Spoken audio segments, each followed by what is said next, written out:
بسم الله الرحمن الرحيم نحمده ونصلي ونسلم على رسوله الكريم أما بعد أعوذ بالله من الشيطان الرجيم بسم الله الرحمن الرحيم وما كان المؤمنون لينفروا كافة فلولا نفر من كل فرقة منهم طائفة ليتفقهوا في الدين صدق الله العظيم.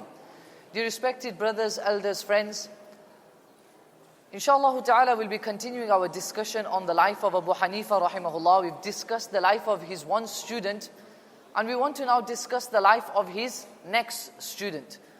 And I understand everyone is tired, everyone's preparing for Eid now more or less mentally. And some of us even physically, I know mashallah you will be packing your Eid gifts for one another. Don't tell me what you've got me for Eid as well, inshallah. I don't want to know. Keep it a surprise please, inshallah. I'm looking forward to it. But inshallah ta'ala we will start off with a quick pop quiz as always. And there's only 10 tasbeehs today, so only 10 questions. And, inshallah ta'ala we can move on a little bit. And we'll try to end a bit quicker today, so that, inshallah ta'ala, you can prepare for your Eid gifts, like I said. The first one is that I gave an example of the honesty of Imam Abu Hanifah rahimahullah as a businessman last week. If anyone can remind me, how honest was he in terms of his business? What was the one incident that happened in terms of some of the stock material that he had? Yes? Yep. And then what did he do with the money? He donated it. So Imam Abu Hanifah rahimahullah ta'ala, once a person, he gave Imam Abu Hanifah rahimahullah ta'ala some material, some stock. It had a defect inside of it. He told Imam Abu Hanifah rahimahullah. Imam Abu Hanifah rahimahullah told his business partner. The business partner forgot to tell the individual that he was selling it to. He sold it, got some money in return, and Imam Abu Hanifah rahimahullah is like, why did you not tell anyone? Why did you not tell the seller? And so immediately Imam Abu Hanifah rahimahullah donated the entire money into charity. The second story was in regards to the humility of Imam Abu Hanifah, the sincerity. Someone once came up to him and said something to him, and how did he respond? Yep. So a person once came to Imam Abu Hanifah rahimahullah and he said, fear Allah, Abu Hanifah. Immediately Imam Abu Hanifah rahimahullah said, you've said something very good to me, that's a very good advice.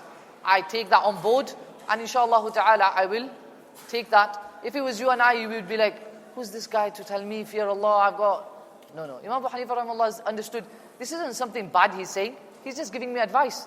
Number 3, what did someone saw Imam Abu Hanifah rahimahullah in their dream after he had passed away, and they saw that he's in Jannah. When they asked him, why are you in Jannah? He said something. Yep. Bismillah. This is Muhammad Isa. Do you remember? You told me last week, you forgot now, huh? Sorry? He said, I think people were attacking me whilst I was alive and I didn't say anything. بِكَثْرَةِ وَقِيعِ النَّاسِ فِيَّ. Due to lots of people saying negative things about me whilst I was alive, and I never responded.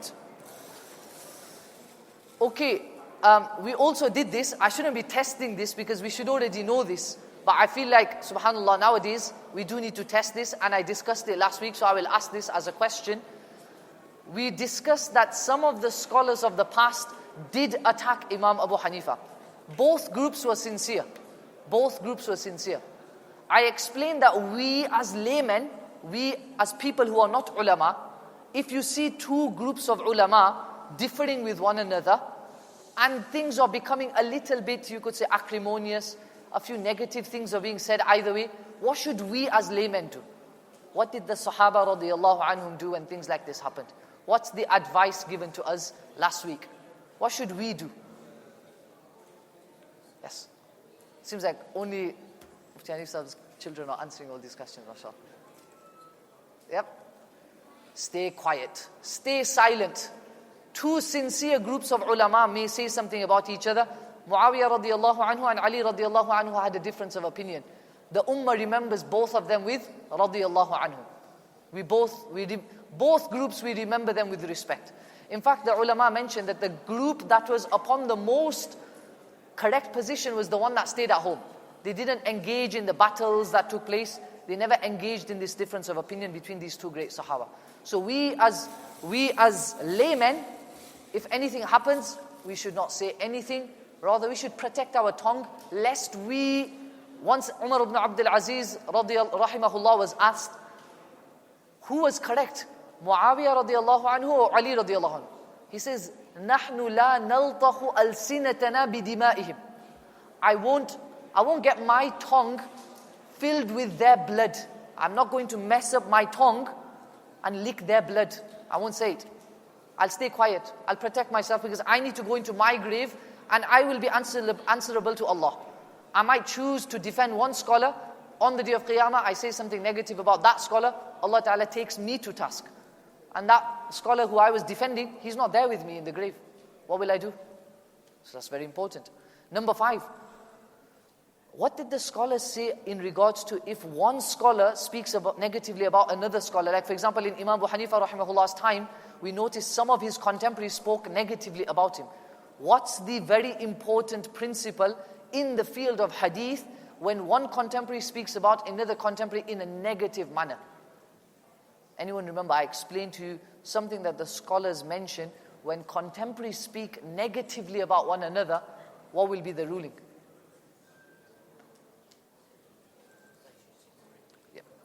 There's an Arabic term. This is in the Qa'ida fil Jarh wa Ta'dil. It's mentioned in the books of Hadith. It's mentioned in the books of Rijal. Kalamul Aqran la yu'tabar. Kalamul Aqran la yu'tabar. Statements made by one contemporary about his other contemporary, la yu'tabar, will not be considered. Why? Because naturally there will be some envy, there will be some jealousy, it's natural. It's going to be there naturally. That's why Imam al-Bukhari rahimahullah, some of his own shuyukh spoke negatively about him. Some of his own teachers spoke negatively about him. But Allah subhanahu wa ta'ala preserved the legacy of Imam al-Bukhari and his teacher. I'm not saying he was wrong, but many of you won't even know his name today. His name was Muhammad ibn Yahya al-Dhuhali rahimahullah, very great scholar, but no one knows his name. Imam al-Bukhari, everyone remembers his name. He passed away, Imam al-Bukhari rahimahullah passed away in a state of exile. In a state of exile.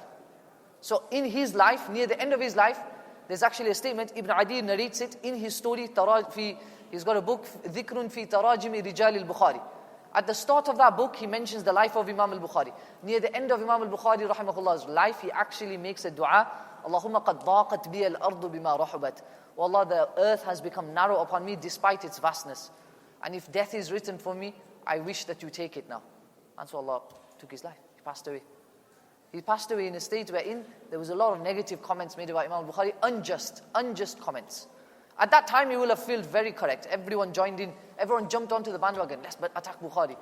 After he passed away, Allah Ta'ala preserved his legacy, the legacy of everyone who attacked him, their legacy was forgotten. Number 6, what did Imam Abu Hanifah rahimahullah used to do for Imam Abu Yusuf, his own student, financially? What did he used to do? Let's have some elderly also answering, please, inshallah. He used to pay him money. He used to actually sponsor all of his studies. How long did Imam Abu Yusuf rahimahullah spend in the company of Imam Abu Hanifah rahimahullah? How many years? 19 is a good guess. 17 is the correct answer, but we'll take it inshallah. 19 is only 2 or 3 away. What did he become during the time of the Abbasid Caliphate? What did Imam Abu Yusuf rahimahullah become? This is a more hard question now. Same children answering the questions. Then too many tasbihs, then even they'll be looking like one of those rappers, but with like tasbih on their hands. He became not just the judge, what else? Not just the judge, but the judge of judges. Qadi al-Qudat, right? We'll take it inshallah. Number 9, last 2. The story of the demise of Imam Abu Yusuf rahimahullah. Those who are not here last week are looking very confused. You missed out, unfortunately, you're not getting a tasbih this week. Tell me the story of the demise of Imam Abu Yusuf rahimahullah. What happened when he passed away? What was the story when the student came to him? Yes.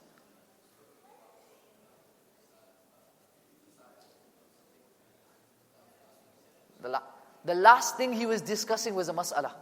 When you pelt the stones, the devils in Mina, should you do it standing or should you do it riding on a horse? The student says, I don't know. He asks, Imam Abu Yusuf gives him the answer. He leaves the house, immediately he hears the cries of Inna lillahi wa inna ilayhi raji'un. And the final one, although we're coming to his life today, we're going to jump ahead, but what's the story of the demise of Imam Muhammad, what did he say? Someone asked him in a dream after he passed away, how were the pangs of death? How did you find it when you were passing away? What did he say? I'm trying to ignore the young ones because mashallah. Anyone? I'm sure you've got quite a few tasbeehs. Bismillah. He was thinking about a mas'ala. They asked him, how did you find yourself when you were passing away? He says, كنت أفكر في مسألة. I was thinking about the mas'ala of mukatabah, and my soul just left. I didn't even realize. This was their engagement in ilm. So now we come to the life of Imam Muhammad rahimahullah. Imam Muhammad rahimahullah was born in 132 Hijri. 132 Hijri, and he studies under Imam Malik rahimahullah after Imam Abu Hanifah has passed away. How many years did he spend in the company of Imam Abu Hanifah? Only 3 years. 3 to 4 years. Why? Because he started studying under Imam Abu Hanifah rahimahullah at the age of 14. There's actually a story of how he ends up studying under Imam Abu Hanifah rahimahullah. Firstly, Imam Muhammad rahimahullah mentions that when his father passed away, he left behind 15,000 dirhams to buy him books. He spends all 15,000 dirhams in buying books of Nahwa and Sarf, which is Arabic language. He learns the Arabic language. And he spends another 15,000 that his father had left him to buy the books of fiqh and hadith. And he engages in the learning of ilm and sharia. At the age of 14, he enters the circles of Imam Abu Hanifah rahimahullah. Imam Abu Hanifah rahimahullah tells him, have you memorized the Quran? Have you memorized the Quran? He says, I've not yet memorized the Quran. He says, go away, go memorize the Quran and come back. He comes back in 7 days, and Imam Abu Hanifah rahimahullah says, why have you come back? He says, I've memorized the Quran. He says, in 7 days? He says, yes. Then Imam Abu Hanifah tells him, Ya ghulam ilzam majlisana fa innaka tuflih. O young man, stay in my gathering, for indeed, inshallah, I think you will succeed. You have got tremendous potential. He spends only 3 to 4 years with Imam Abu Hanifah rahimahullah. Shall I tell you how much knowledge he acquired from Imam Abu Hanifah? And then after Imam Abu Hanifah passed away, he studied under Imam Abu Hanifah's senior student, Imam Abu Yusuf. So Imam Abu Yusuf and Imam Muhammad both are students of Imam Abu Hanifah. But Imam Muhammad also studied under Imam Abu Yusuf.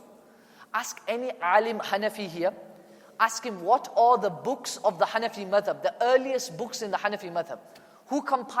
Who's the first one to compile the views of Imam Abu Hanifah? And they will say it's the 5 books of Imam Muhammad known as the Kutubu Zahiri Riwayah. The books of Zahiru Riwayah. Many of us will have it in their libraries as well. The ulama will have it. The first one is a book by the name of Al-Asl. Al-Asl is printed in 15 volumes. A scholar from Turkey printed it. The Imam of Hagia Sophia, by the way. So if you ever go Hagia Sophia, if you hear the Imam reading, he's the one who's printed this massive book, mashallah. He did the tahqiq, worked on the book, got the manuscripts, etc. 15 volumes. Then there are 4 other books that he wrote in which he compiles the views of his teacher, Imam Abu Hanifah. Imam Abu Hanifah rahimahullah passed away in what year? What year? We've done this 3 weeks ago. 150. Imam Abu Hanifah rahimahullah passed away in 150. Now Imam Muhammad rahimahullah decides, I will go and study under Imam Malik. He goes and he studies under Imam Malik rahimahullah, and he acquires the Al-Muwatta from the lips of Imam Malik. This is very rare. Let me tell you something. Getting Imam Malik rahimahullah to read a hadith to you would be like, I don't know if anyone knows who Sheikh Yunus Jompuri rahimahullah was. Anyone know? Put your hand up if you remember Sheikh Yunus. Used to come in our Bukhari Jalsas. It would be like getting him to read a hadith to you. Which one of us would have the guts to do it? Just seeing him, you'd be a bit scared. One of the ulama, they mention, it's mentioned in Al-Dhahabi rahimahullah, Siyaru A'lam Nubala. There was a very famous Qari, he's the student of Imam Nafi' in the Ilm al-Qira'ah. His name was Hisham ibn Ammar al-Shami. Hisham ibn Ammar al-Shami travels from Syria to Medina Munawwarah to acquire a hadith from Imam Malik. Now in Syria, the way they acquire a hadith is that the teacher reads and the student notes it down. The teacher reads and the student notes it down. Imam Malik's majlis and gathering would not be like this. Imam Malik كان لا يقول شيئا كان لا يذكر شيئا. He would not say anything. He would just sit there with his shawl on. A student would read, he would be sitting with his muwatta, the student would be reading, that's it. You sit in the gathering, you acquire a hadith by Imam Malik just simply listening, that's it. No one would dare to ask Imam Malik, can you read the ahadith to me? Imam Malik in his gathering, sometimes I think we should have that as well. He used to have people who would sit with sticks at the back. Anyone found talking, to get a whack. I'm not joking. I know you might be like, oh, you shouldn't hear this is Imam Malik. Go tell him that he probably hit you as well for suggesting that. In any case, so Hisham ibn Ammar, he goes to Medina Munawwara. He doesn't know that here you don't do things like this. You don't just speak out and you don't just blurt out things. So he goes to Imam Malik. He sits in the gathering. This narration is there in Sir A'lam al-Nubala, in his biography. And he says to Imam Malik, Ya Aba Abdullah, I've come all the way from Syria to acquire a hadith from you. In the gathering he says this. Whilst the gathering is going on, a hadith are being recited. By the way, the gatherings of hadith recital were very, very solemn and very somber. It would be silence. No one would be speaking. One person reciting. It's like this today as well. In fact, if you were to go back in time, there was a scholar by the name of Abu Tahir al-Silafi. In his gathering, Salahuddin al-Ayyubi, Fatih, the conqueror of Baytul Maqdis, is sitting there. He tries to talk to his vizier. Immediately, Abu Tahir al-Silafi looks at him and says, are you talking wa ahadith Rasulullah sallallahu alayhi wa sallam yudhkar? Immediately, Salahuddin al-Ayyubi goes quiet, looks down. Salahuddin, the sultan of the time. In any case, he starts speaking in the gathering of Imam Malik. Imam Malik rahimahullah looks at him. He doesn't even need to look. Immediately someone whacks him. 15 times he gets lashed. How dare you talk in the gathering of Imam Malik? Hisham ibn Ammar is very upset. He looks at Imam Malik and he says, my father sent me, he gave me so much money, paid for all my travels, to come acquire a hadith from you, and you did this to me. La usamihuk. Wallahi, I'll never forgive you. Now Imam Malik rahimahullah thinks, oh no, I wasn't expecting to respond with that. Sometimes someone says a comment, you responded a bit harshly, and then they say something like, oh, that was actually really, I need to think about what I just did there. That was quite nasty. Imam Malik says, how many times did the person hit you? 15 times. Come, sit. Imam Malik narrates 15 ahadith to him from his tongue. This is rare. Even those sitting around are like, whoa, 15 ahadith from him. Let's listen carefully. After he acquires the 15 ahadith, what does he say? Zid fi darb wa zid fi riwayah. Hit me a few more times and narrate a few more ahadith. He says, Imam Malik rahimahullah, fatabassama Malik wa qala idhab. Imam Malik rahimahullah laughs and he says, go. That's not going to happen. Imam Muhammad acquires a hadith from Imam Malik at a time when Imam Malik hadn't reached that. You know when, astaghfirullah, ulama reached the grumpy stage, he was pre-grumpy stage, astaghfirullah al-azim. I don't want to say grumpy. So at that time Imam Malik was probably young, narrating a hadith. After a little while, Imam Malik has become the sheikh of his time. He's become now old. Like you have a sheikh, you'd be a bit scared to speak to him. So Imam Muhammad acquires a hadith from Imam Malik for 3 years and then goes back to Kufa. Now I'm going to take you to the story of Imam Shafi'i. I promised you this story 2 weeks ago, and I said it's one of my favorite stories. Imam Shafi'i rahimahullah's story of when he acquires a hadith from Imam Malik. Imam Shafi'i is going to, let me tell you Imam Shafi'i's journey, you already know, Gaza to Makkah. In Makkah now, at the age of 10, he's already memorized the Al-Muwatta.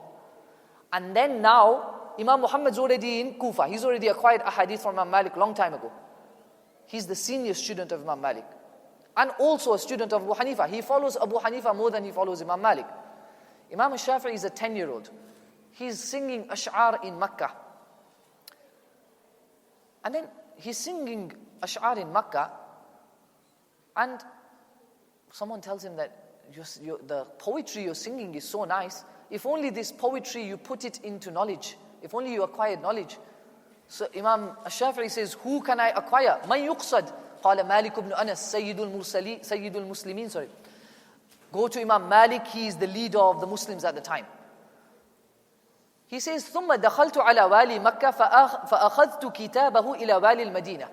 I went to the governor of Makkah. I told him, can you write me a letter to the governor of Medina? That I can take this letter and I can go to Imam Malik. The governor of Makkah writes a letter to the governor of Medina Munawwara. And the governor of Medina Munawwara, when he sees the letter, he says to Imam Shafi'i, I'm not coming. I'm not coming. This guy, it doesn't matter if I'm the governor. He'll shout at me as well. Imam Malik I'm scared of him. فَتَقَدَّمَ رَجُلٌ. He says, no, you have to. I've acquired the Muwatta, inshallah, don't worry, it'll be fine, let's go. So they come to the door of Imam Malik. So he says, فَتَقَدَّمَ رَجُلٌ وَقَرَعَ الْبَابِ. We knock on the door. فَخَرَجَتْ إِلَيْنَا جَارِيَةٌ سَوْدَاء. Imam Malik's servant comes out. فَقَالَ لَهَا الْأَمِيرُ قُولِي لِمَوْلَاكَ إِنَّنِي بِالْبَابِ. The governor of Medina Munawwara says to this servant, tell your master, tell Imam Malik, the governor of Medina has come to his door. فَدَخَلْتُ فَدَخَلَتْ فَأَبْطَأَتْ ثُمَّ خَرَجَتْ. She went back inside for a little while. She comes back out. What did she say? إِنَّ مَوْلَايَ يَقُولُ إِنْ كَانَتْ مَسْأَلَةً فَارْفَعْهَا إِلَيَّ فِي رُقْعَةٍ حَتَّى يَخْرُجَ إِلَيْكَ الْجَوَابُ وَإِنْ كَانَ لِلْحَدِيثِ فَقَدْ عَرَفْتَ يَوْمَ الْمَجْلِسِ. If you've got a question, write it down, give it to me, I'll give it to him. If you've come to acquire a hadith, you know when the lesson is, come at that time. No. Imam Malik was he wasn't scared of anyone. Money meant nothing to him. Harun al-Rashid told Imam Malik once, that can you narrate the Muwatta to me? He's like, of course, no problem, absolutely. The next day, Imam Malik's waiting in his house, Harun al-Rashid's waiting in his palace. The day after, Harun al-Rashid comes to Imam Malik and says, I waited for you the whole day. He says, وَأَنَا أَيْضًا يَا أَمِيرَ الْمُؤْمِنِينَ. I was waiting for you in my house. Then he realized what happened. You were waiting for me to come to you. He says, إِنَّ الْعِلْمَ يُؤْتَى وَلَا يَأْتِي. For knowledge, you come to knowledge. Knowledge doesn't come to you. You make the effort. In any case, the governor of Medina Munawwara is like, okay, قُولِي لَهُ إِنَّ مَعِي كِتَابُ وَالِي مَكَّةِ فِي مُهِمٍ. Tell him, go back inside. Tell him I've got a very important letter from the governor of Makkah. فَدَخَلَتْ. She goes back inside. ثُمَّ خَرَجَتْ. She comes out and she brings, I can just only imagine this. You have to be into the lives of the scholars to appreciate this. Again, if you're not into it, no problem. وَفِي يَدِهَا كُرْسِي. She's got a chair in her hand. She just puts it on the door. And she goes back inside. فَوَضَعَتْهُ. She places it. And now she goes back inside. Imam Shafi is telling this whole story by the way. So he says, فَإِذَا بِمَالِكٍ رَجُلٌ شَيْخٌ طُوَالٌ قَدْ خَرَجَ. Suddenly I see an old man coming, slowly heading towards that chair. وَعَلَيْهِ الْمَهَابَةِ. Upon him was that. Mahaba just means awe. There was an awe. Those who've seen Shaykh Yunus will remember, you're scared to sometimes even do salam, just in case he gets upset or something. وَهُوَ مُتَطَيْلِس. He's got a shawl. Imam Malik used to wear a shawl. This was the sunnah of the Prophet ﷺ as well. He used to wear a shawl. فَدَفَعَ إِلَيْهِ الْوَالِي الْكِتَابِ. The governor of Medina gives him the letter from the governor of Makkah saying, narrate a hadith to this young man called Muhammad ibn Idris al-Shafi'i. Imam Malik looks at it. He reads it. When he gets to إِنَّ هَذَا رَجُلٌ شَرِيفٌ مِّنْ أَمْرِهِ وَحَالِهِ فَتُحَدِّثُهُ وَتَفْعَلْ وَتَصْنَعْ. He gets to the point where he says, this is a young man, he is very noble, he comes from the Qurashi lineage, you will have to do this, you will narrate a hadith to him. Who are you to tell me what I'll do? Who are you? Imam Malik looks at him and he says, Ya Subhanallah, قَدْ صَارَ عِلْمُ رَسُولِ اللَّهِ صَلَّى اللَّهُ عَلَيْهِ وَسَلَّمَ يُؤْخَذُ بِالْوَسَائِلِ. How can the knowledge of Nabi sallallahu alaihi wasallam be taken through means like this? You're using the government. Imam Shafi is saying, فَرَأَيْتُ الْوَالِي وَهُوَ يَهَابُهُ أَن يُكَلِّمَهُ. Suddenly I saw the governor of Medina, he's quiet, he doesn't want to talk now. He's scared, he's looking down. So he says, I took the brave step. I was a 10-year-old. فَتَقَدَّمْتُ إِلَيْهِ. I went forward. I said, أَصْلَحَكَ اللَّهِ إِنِّي رَجُلٌ مُطَّلِبِي. He said, oh Imam Malik, I am a man from the Muttalib lineage, i.e. I come from the Qurashi lineage. مِنْ حَالِي وَقِصَّتِي. I told him my whole life story. فَلَمَّا أَنْ سَمِعَ كَلَامِي نَظَرَ إِلَيَّ سَاعَةً. When he didn't even look at me. Then as I was talking, he looked at me once, and then looked back down again. نَظَرَ إِلَيَّ سَاعَةً. He looked at me once. وَكَانَتْ لِمَالِكٍ فِرَاسَةً. Imam Malik had firasa. He just look at one person, he'll be able to tell you, right, here's my advice to you. And it would be the perfect advice. فَقَالَ لِي مَسْمُكَ. He asked me, what's your name? I said, Muhammad. Imam Malik looked at him and he said, Ya Muhammad, ittaq Allah, wajtani bil ma'asi. O Muhammad, al-Shafi'i, ittaq Allah, fear Allah, and stay away from sins. فَإِنَّهُ سَيَكُونُ لَكَ شَأْنٌ مِّنَ الشَّأْنِ. I can see from your face, you have got some abilities. I can already tell that Allah is going to bless you with some knowledge. But stay away from sin. For indeed, knowledge is light, and sin is darkness, and darkness expunges the light. So then he says, okay, you want to acquire a hadith? I can see you've got abilities within you. You seem like a young man who's engaged in ilm. Come tomorrow, bring someone with you who will read the Muwatta. Imam Shafi says, Inni aqra' dhahiran. I will read the Muwatta to you. I will read. Can you imagine this 10-year-old engagement he has? فَغَدَوْتُ إِلَيْهِ وَابْتَدَأْتُ. He says, the next morning I came to him and I began reciting the Muwatta to Imam Malik. فَكُلَّمَا, every time تَهَيَّبْتُ مَالِكًا, and every time I felt like I've read enough now, I'm scared he's going to get a bit angry now, like that's enough. وَأَرَدْتُ أَنْ أَقْطَعْ, I would be tempted to finish now. No, don't read anymore. Imam Malik would say, أَعْجَبَهُ حُسْنُ قِرَاءَتي وَإِعْرَابِ يَقُولُ يَا فَتَى زِدْ. He would say, young man, carry on, you're reading well, mashallah, keep going. He would say, and this narration is in Imam Al-Bayhaqi's Al-Madkhal ila Kitab Al-Sunan. He says, كنت أتصفح الكتاب صفحة رقيقة كي لا يزعجه. He used to say, I was so scared of him, I would turn the page of the Muwatta so slowly so it doesn't upset him. Because even the smallest sound might sometimes upset him.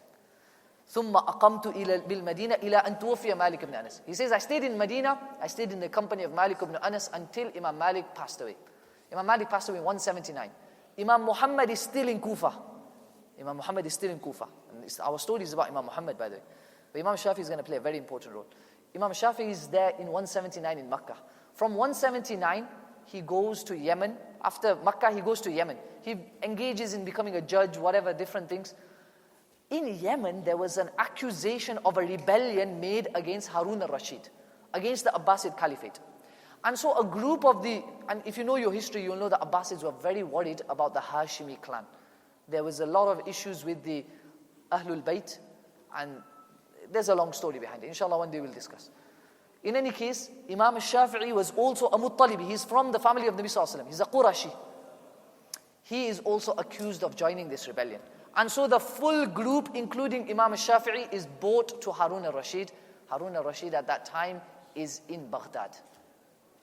He's in Baghdad, and in Baghdad is also Imam Muhammad. And this is for the first time that Imam Muhammad now meets Imam Shafi'i in the year 183 Hijri.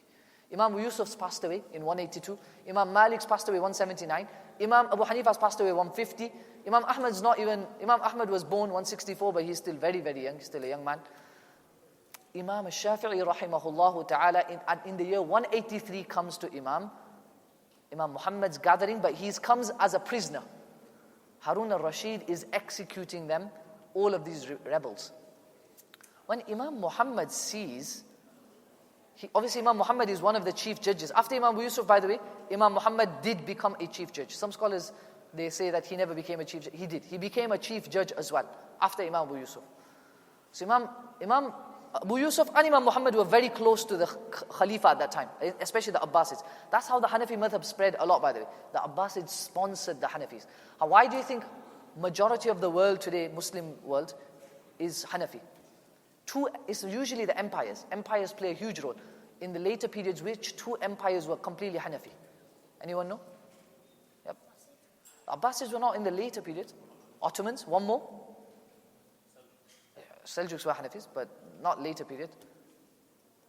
Ottomans replaced the Seljuks. We're all from there, we're all from this place. Mughal Empire, thank you, mashallah. The Mughals and Ottomans were both empires that existed at the same time. Remember, there was a system. In fact, when the first Mughal emperor, Babur, he launches an invasion on the Lodi dynasty in the Battle of Panipat, the person who helps him is actually Sultan Salim. He gives him gunpowder. The Ottoman Empire helped the Mughals establish themselves in India. Long story. In any case, Imam Muhammad rahimahullah ta'ala, he's sitting in the court of Harun al-Rashid. He sees this young man. Again, the same way Imam Malik noticed within Imam Shafi'i some abilities. This guy is not normal. He doesn't look like he's part of the rebels.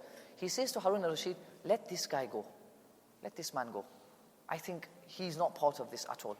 And so he intercedes on behalf of Imam Shafi'i. Imam Shafi'i rahimahullah is allowed free. And so there's a statement actually made by one of the scholars of the past, Ibn al-Imad al-Hanbali. Any Shafi'is here, by the way? Any Shafi'is? Can you just put your hand up if you're a Shafi'i? We would have liked if there were more Shafi'is to have heard this statement. He says, فَيَجِبُ عَلَى كُلِّ شَافِعِيٍّ إِلَى يَوْمِ الْقِيَامَةِ أَنْ يَعْرِفَ هَذَا لِمُحَمَّدِ بْنِ الْحَسَنِ وَيَدْعُو لَهُ بِالْمَغْفِرَةِ. It is wajib on every Shafi'i until the day of Qiyamah to recognize what Imam Muhammad did for Imam Shafi'i on that day and make dua of maghfirah for Imam Muhammad. He saved your Imam.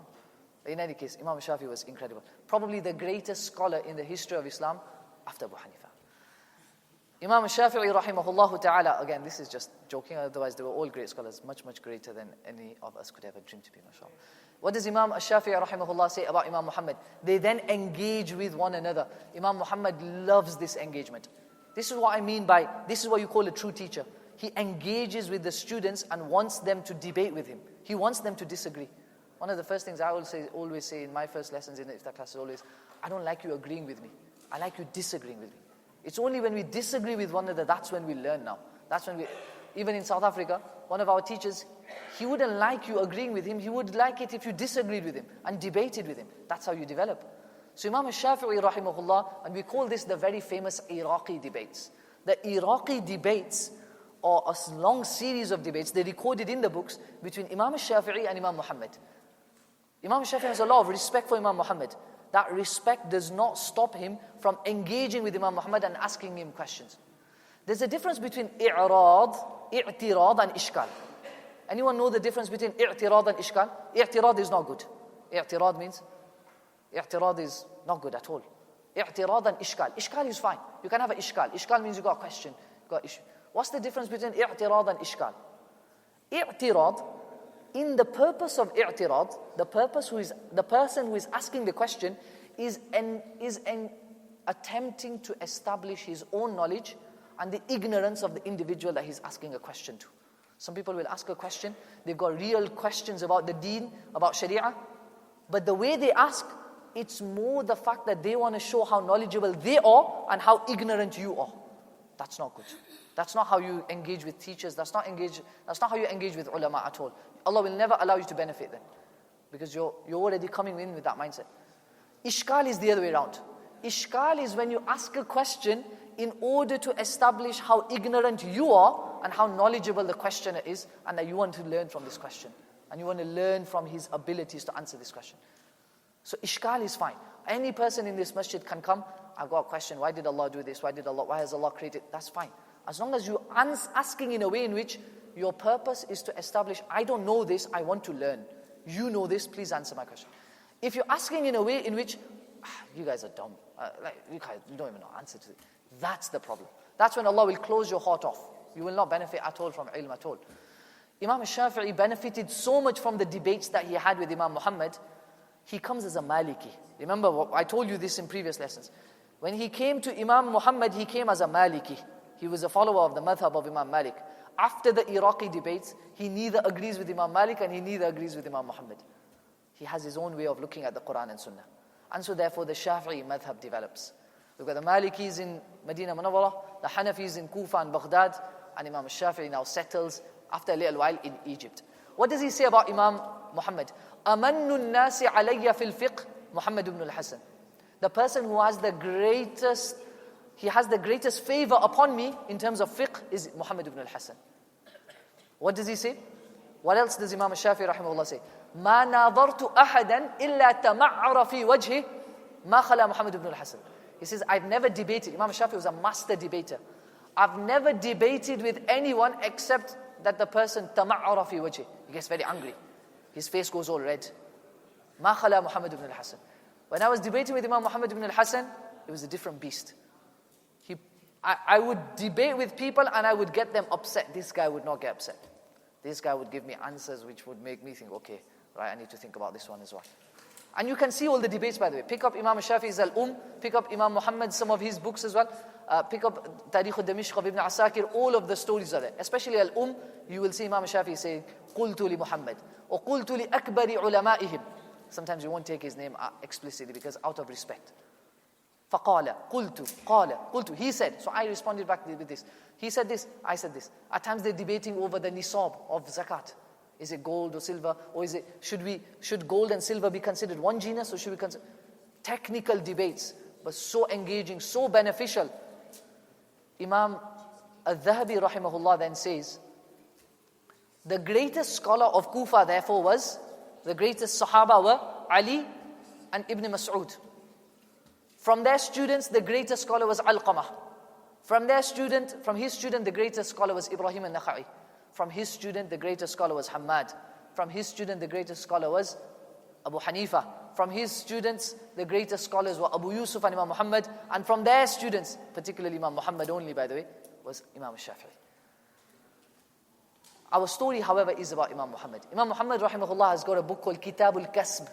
It's one volume printed. It's all about the etiquettes of transaction. What's a halal transaction? What's a haram transaction? How should you engage yourself in buying and selling? Once someone asked Imam Muhammad, why don't you write a book about piety, az-zuhd, abstinence, staying away from the dunya? He says, I've written a book. What is it? Sannaftu Kitab al-Buyu'. I've written the book Kitab al-Kasb.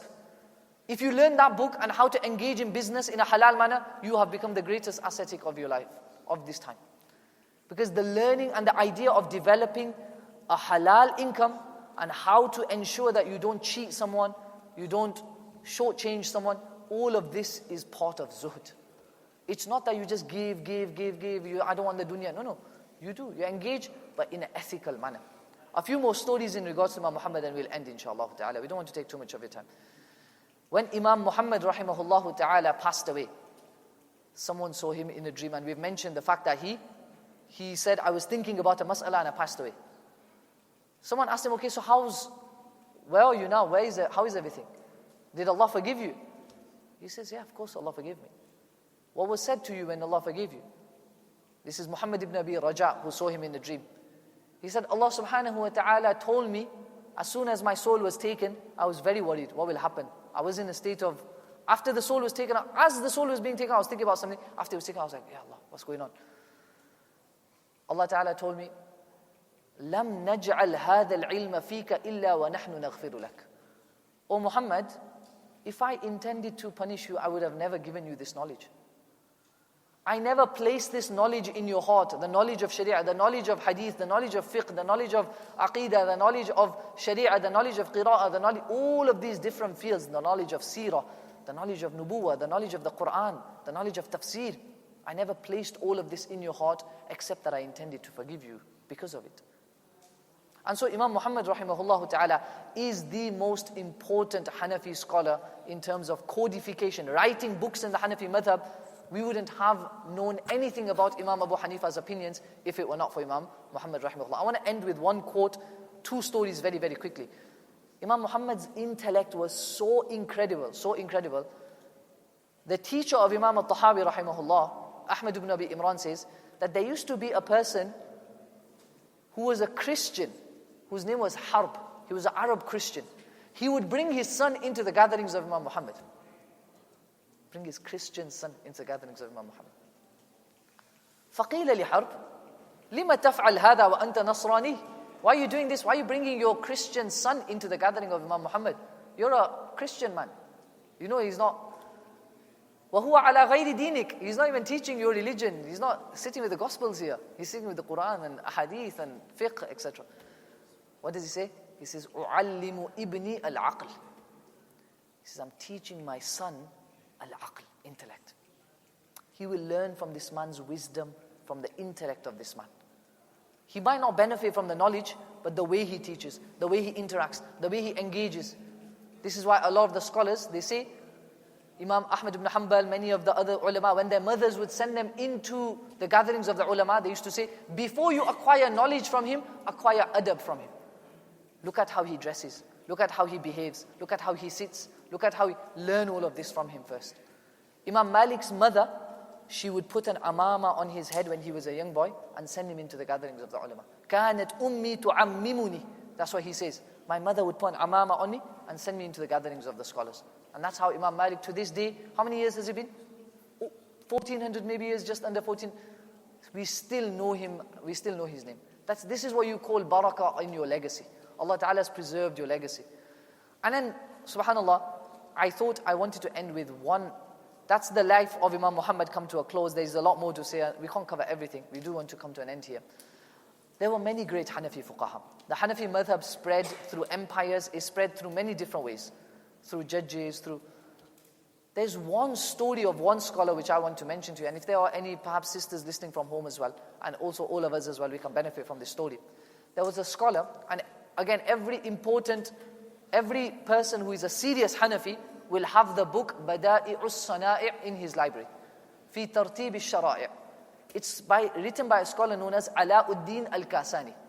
Alauddin al-Kasani, he comes from Qasan. Qasan is actually in Transoxiana. It's in near Uzbekistan and all the Stan countries. Kazakhstan, Uzbekistan, all those countries. Because of the Seljuks and because of the Ayyubids, he moves to Aleppo. It's a long story, I don't have time. His teacher wrote a book called Tuhfatul Fuqaha. His teacher wrote a book called Tuhfatul Fuqaha. His teacher had a daughter by the name of Fatima. Fatima had memorized her father's book, Tuhfatul Fuqaha. Bada'i'us Sana'i is in the library of every Hanafi faqih, every Hanafi scholar, and so is Tuhfatul Fuqaha. He wrote a commentary on his teacher's book. And he wrote it, and the name of it is called Bada'i'us Sana'i.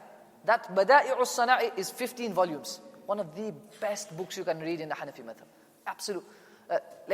You can read a chapter and you'll enjoy it. Fiqh sometimes gets very boring, it gets dry. That book, you can read it all day. You won't get bored of it. Make notes from it, everything. He wrote a commentary on his teacher's book. It's called Bada'i'us Sana'i. His teacher's book was called Tuhfatul Fuqaha. After he wrote the book, his teacher was so impressed, he gave him his daughter's hand in marriage. What did they used to say? شَرَحَ كِتَابَهُ وَتَزَوَّجَ إِبْنَتَهُ. He wrote a commentary on the book of his teacher, and then he married the daughter of his teacher as well. And part of the mahr, and this has been mentioned by Al-Qurashi and many others in their biographies of Al-Kasani, part of the mahr was the actual commentary that he wrote. Then, look at how blessed this family must have been. And this is more for the sisters as well. That there's no such thing as only males can engage in ilm. No. You can also become like Fatima in this story. They say, and this is mentioned in his biography, when the fatwas would come out of his house, there would be a fatwa. The first signature would be the dad, the daughter, and then the son-in-law. All three signatures would be there. In fact, Ibn al-Adim, he's got a book called Bughyatul Talab fi Tarikh Halab. In there he mentions that at times, Rubama wahima shaykhu fil fatwa. Kasani at times would be writing a fatwa and he would make a mistake. فَتَأْخُذُ عَلَيْهِ. His wife Fatima would tell him that's a mistake there. That's a mistake. وَتُنَبِّهُهُ عَلَى وَجْهِ الصَّوَابِ فَيَرْجِعُ إِلَى قَوْلِهَا. And she would tell him, no, the correct is this. Go back to that book, you'll see it's written there like this. Go back to Imam Muhammad's books. Imam Muhammad wrote it like this. Imam Abu Hanifah's position is not this, it's this. He'd be like, is it? Nobody likes to be corrected by the wife. But, okay, fine, he's corrected. This is what you would refer to as engagement in ilm. Engagement in the studies. There's a hadith which comes to my mind. We'll end with this inshallah ta'ala.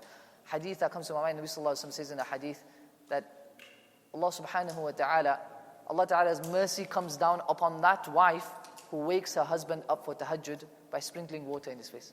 And in the same way, that husband who wakes the wife up by sprinkling water in the wife's face. And both of them stand and read tahajjud salah for Allah subhanahu wa ta'ala. This is important. That not only should it be that I'm the only one engaging in ilm. What's my wife doing? Can I get my mother also into some classes? Can I get my daughter also into class? Even the women folk, how can I get them also engaged into? We have so many now, mashallah, even you've got online sessions, you've got on-site sessions, so many opportunities we have. We need to make sure we utilize these opportunities. And if we do, and I can promise you, I can take an oath, inshallah ta'ala, you serve Allah subhanahu wa ta'ala's deen, Allah will preserve your legacy. For generations to come. To this day, Imam Muhammad's name is mentioned in every iftar class, every Hanafi fiqh class. You cannot study Mukhtasar al-Quduri or any of the books of Hanafi fiqh without the mention of Imam Muhammad. And in the same way, and go to any Shafi'i institute, you can't even study any book without Qala Shafi'i, Qala Shafi'i, Qala Shafi'i. They passed away how many years ago? 1300, 1400 years ago. Still their names are being mentioned today. Same thing with Imam al-Bukhari. Every scholar who dedicated himself to ilm, Allah preserved their legacy. So we pray to Allah subhanahu wa ta'ala that He allows us to engage. He makes this whole session beneficial. This brings us to an end to the whole lives of Imam Abu Hanifah, Imam Abu Yusuf. What you can see in all of this, my respected brothers, is all of our A'imma were a family. Imam Abu Hanifah and Imam Malik met one another. Imam Malik taught Imam Muhammad as well as Imam Shafi'i. Imam Shafi'i studied under Imam Muhammad. Imam Ahmad ibn Hanbal, who comes later, he's born in 164, passes away 241. He studied under Imam Shafi'i. And he also studied when he was a young boy under Imam Abu Yusuf, because he was born in 164. Imam Abu Yusuf passed away in 182. So we pray to Allah subhanahu wa ta'ala that He allows us to engage in ilm. Wa akhiru da'wana.